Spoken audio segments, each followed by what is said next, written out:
चढ़ाने का भी एक तरीका होता है, समझ में आता है? सीधा बेलपत्र और उल्टा बेलपत्र समझ लेना, बहुत अच्छे से समझिएगा।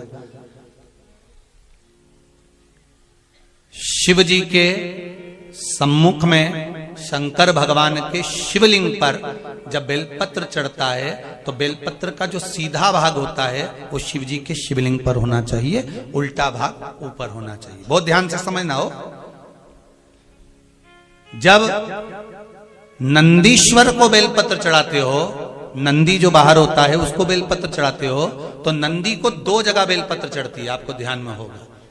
पहली बेलपत्र नंदी को जब चढ़ती है तो नंदी के सामने चढ़ती है, तो उसका बेलपत्री का जो डंडी का मुख है वो नंदी की ओर होता है और बेलपत्री की पत्ती का मुख शंकर जी की ओर होता है। समझ में आ रहा है सबको? डंडी का मुख, जैसे नंदी ऐसे बैठा है तो डंडी का मुख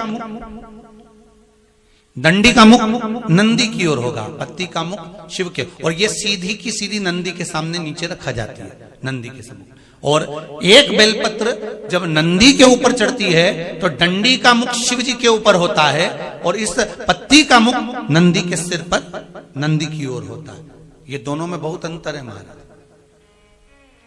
जैसे कोई बच्चा कोई कंपटीशन एग्जाम के लिए जा रहा हो या कोई परीक्षा देने के लिए जा रहा हो और पढ़ाई करे, स्मरण करे, तैयारी करे, वो अपनी जगह पर है। और ऐसा नहीं होता कि बच्चे पढ़ते नहीं है या तैयारी नहीं करते हैं। इसके बाद भी अगर उनका इंटरव्यू में पास नहीं होते या एग्जाम में पास नहीं होते तो उसके लिए ये दोनों बेलपत्री बड़ी काम करती है। बहुत ध्यान देना, जो नंदी के सामने बेलपत्र रखकर जाना, शिव जी के सम्मुख में बेलपत्र रखकर जाना, मतलब नंदी के सम्मुख में जब रखाएगी तो डंडी, जम के बोली है, कहाँ होना चाहिए? नंदी की ओर। और जब ऊपर रखाएगी तो डंडी शिव की ओर हो। ये दो बेलपत्र रखकर शिव जी का स्मरण कर कर जाएं, कार्य सफलता की ओर बढ़ता है। कोई काम के लिए आप जा रहे हैं तो उसमें सफलता मिल जाती है, उसमें सफलता प्राप्त हो। शिव जी को बेलपत्र चढ़ा रहे हो, जो चिकना भाग है, सीधा भाग शिव जी के ऊपर, शंकर भगवान के ऊपर।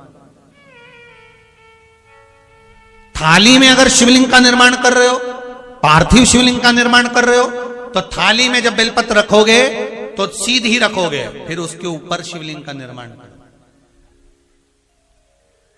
अगर आप निर्माण करते हैं पार्थिव शिवलिंग का और बनाते हैं बेलपत्र का नीचे। नंदी भगवान पर किस तरीके से बेलपत्र चढ़ाएं, यह बहुत ही उपयोगी वीडियो है, इसे ध्यान से देखिएगा।